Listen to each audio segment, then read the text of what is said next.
Tagar Institute, Jurnalisme dan Riset.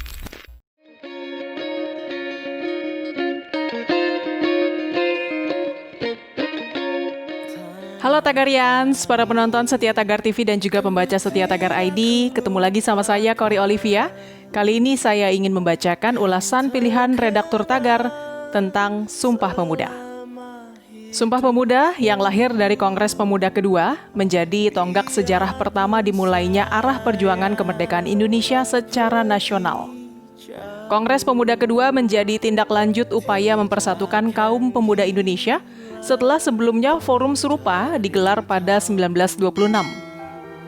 Kongres ini berlangsung di Batavia atau sekarang Jakarta dan digelar oleh Perhimpunan Pelajar-Pelajar Indonesia. Organisasi tersebut merupakan induk dari perkumpulan para pemuda di seluruh Nusantara. Sebelumnya, organisasi itu sudah mempersiapkan forum tersebut sejak Mei dan Agustus 1928 melalui pembentukan panitia dan penentuan waktu kongres. Kongres Pemuda kedua kemudian disepakati dengan susunan kepanitiaan yaitu Sugondo Joyo Puspito sebagai ketua, RM Joko Marsaid sebagai wakil ketua, Muhammad Yamin sebagai sekretaris, Amir Syarifuddin sebagai bendahara, Johan Muhammad Chan sebagai pembantu 1, R. Kartasungkana sebagai pembantu 2, RCI Sunduk sebagai pembantu 3, Yohanes Leimana sebagai pembantu 4, dan Muhammad Rohyani Suud sebagai pembantu 5. Tercatat ada 3 tempat yang menjadi lokasi perhelatan Kongres Pemuda II yang digelar sejak 27 sampai 28 Oktober 1928, yaitu Gedung Katolike Jongelinenbond atau sekarang Gereja Katedral Jakarta, US Java Bioskop, dan juga Gedung Indonesisch Clubgebouw atau sekarang Museum Sumpah Pemuda. Dalam pembukaannya, Sugondo menyebutkan forum itu ditujukan untuk memperkuat rasa persatuan di kalangan pemuda Indonesia. Acara kemudian dilanjutkan pemaparan Muhammad Yamin mengenai arti dan hubungan persatuan dengan pemuda. Menurut Yamin, ada 5 faktor yang dapat menunjang persatuan pemuda Indonesia, yaitu sejarah, bahasa, hukum adat, pendidikan, dan kemauan. Kongres ini melahirkan 3 keputusan penting terkait cita-cita persatuan para pemuda dalam perjuangan mewujudkan kemerdekaan Indonesia, yang kemudian dikenal dengan istilah Sumpah Pemuda, yang berisi, "Kami, putra dan putri Indonesia, mengaku bertumpah darah yang satu, tanah air Indonesia. Kami, putra dan putri Indonesia, mengaku berbangsa satu, bangsa Indonesia. Kami, putra dan putri Indonesia, menjunjung bahasa persatuan, bahasa Indonesia."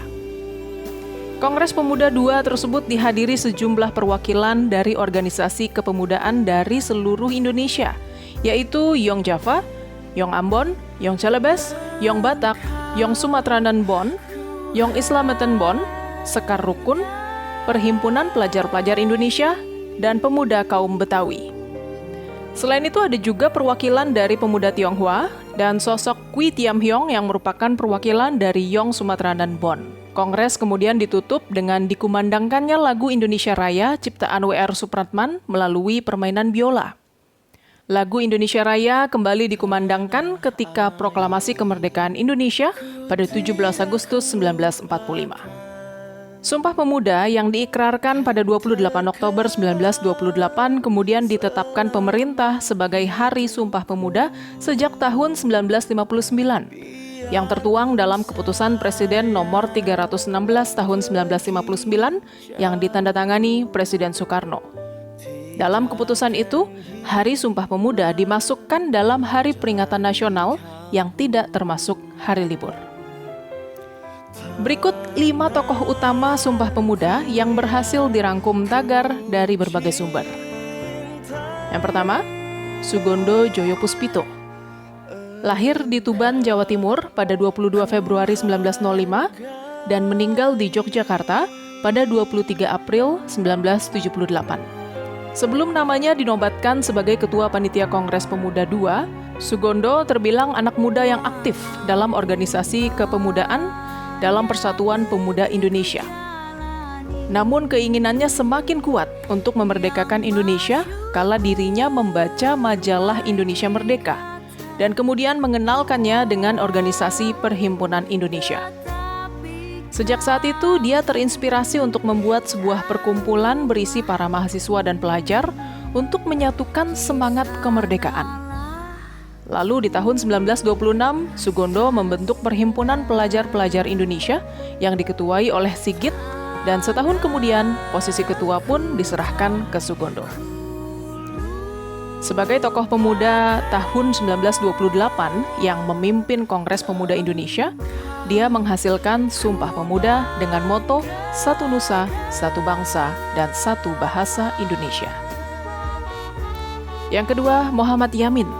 Nama pahlawan yang satu ini tentu sudah tidak asing lagi di telinga masyarakat Indonesia. Awalnya dia dikenal sebagai sastrawan, sejarawan, budayawan, serta politikus dan ahli hukum. Muhammad Yamin lahir di Talawi, Sawah Lunto, Sumatera Barat pada 23 Agustus 1903. Selain dikenal sebagai sastrawan yang sudah berhasil menelurkan sejumlah karya puisi seperti Tanah Air, Indonesia Tumpah Darahku, serta Tan Malaka, dia juga menjabat sebagai sekretaris dalam Kongres Pemuda Indonesia tahun 1928. Sebenarnya M. Yamin juga merupakan kandidat ketua. Namun karena ketua yang dibutuhkan haruslah sangat netral, dan M. Yamin berasal dari Yong, Sumatera, sehingga akhirnya Sugondo lah yang dipilih menjadi ketua. Kemudian saat sesi terakhir dari Kongres Pemuda II, M. Yamin mengusulkan rumusan resolusi yang dia tulis dalam secarik kertas berisi 3 frasa, yaitu Satu Nusa, Satu Bangsa, dan Satu Bahasa, yang kemudian menjadi trilogi Sumpah Pemuda. Yang ketiga, Sunario Sastro Wardoyo. Perjalanannya dalam sejarah kemerdekaan Indonesia sangat besar, karena dia berperan secara aktif dalam 2 peristiwa, yaitu Manifesto 1925 dan juga Kongres Pemuda II yang merupakan tonggak dari sejarah nasional. Dalam Manifesto 1925, dia merupakan pengurus atau lebih tepatnya sekretaris 2 Perhimpunan Hindia yang kelak berganti menjadi Perhimpunan Indonesia yang terdapat di negeri Belanda. Kemudian dalam Kongres Pemuda II sendiri, Sunario membantu melancarkan perjalanan Kongres sebagai penasihat, karena dia memiliki banyak pengalaman dalam organisasi. Selain itu, pengalamannya di Belanda juga membawa dampak baik dalam pembelaannya pada para aktivis yang berurusan dengan para polisi Hindia Belanda. Lalu tokoh yang keempat adalah Wage Rudolf Supratman. Nama ini pasti sudah tidak asing lagi di telinga masyarakat Indonesia, karena dia adalah salah satu pahlawan yang dikenal dengan lagu ciptaannya Indonesia Raya. Putra ke-7 dari 9 bersaudara ini ternyata juga ambil peran saat Kongres Pemuda II, yaitu dia meminta kepada Sugondo selaku ketua Kongres untuk memperdengarkan lagu ciptaannya. Permintaan itu menjadi pertimbangan yang berat bagi Sugondo karena saat itu Kongres dijaga ketat oleh polisi Belanda dan mereka tidak suka mendengar kata-kata merdeka. Hal itu diduga bisa memicu pembubaran, bahkan penangkapan. Untuk itu dengan trik elegan dan diplomatis, lagu Indonesia Raya akhirnya bisa berkumandang lewat lantunan biola. Pada saat itulah untuk pertama kalinya lagu kebangsaan kita diperdengarkan di depan umum. Lalu tokoh yang kelima adalah Doli Salim. Lahir dengan nama Theodora Athia Salim pada 26 Juli 1913. Namanya mulai diperhitungkan dalam jajaran pahlawan ketika dia aktif sebagai aktivis kemerdekaan semasa mudanya. Sementara namanya dinobatkan sebagai tokoh penting dalam Hari Sumpah Pemuda karena putri dari Agus Salim ini merupakan orang pertama yang memperdengarkan lagu Indonesia Raya ciptaan W.R. Supratman secara instrumental dengan menggesek biolanya hingga membuat seluruh peserta terpukau. Tak hanya itu, dia juga turut melantunkan lirik lagu tersebut di luar kepala dengan sedikit perubahan lirik, yaitu Merdeka, Merdeka diubah menjadi Mulia, Mulia. Hal itu dilakukan karena adanya ancaman represi dari pemerintah kolonial Belanda. Padahal saat itu Doli Salim tidak termasuk dalam anggota Kongres. Dia justru dari perwakilan Gerakan Kepanduan Bernafaskan Islam Nasionalis, yaitu organisasi yang berada di bawah naungan Persatuan Pemuda Islam, yang saat itu penasihatnya adalah ayahnya Doli, yaitu Agus Salim. Baik Tagarians, demikian ulasan pilihan redaktur Tagar tentang Sumpah Pemuda. Subscribe YouTube channel Tagar TV dan klik loncengnya juga untuk mengikuti video menarik membahas topik terhangat hanya untuk Anda. Tetap jaga kesehatan dan selalu ingat 3M, memakai masker, menjaga jarak, dan mencuci tangan. Saya Kori Olivia, Tagar TV.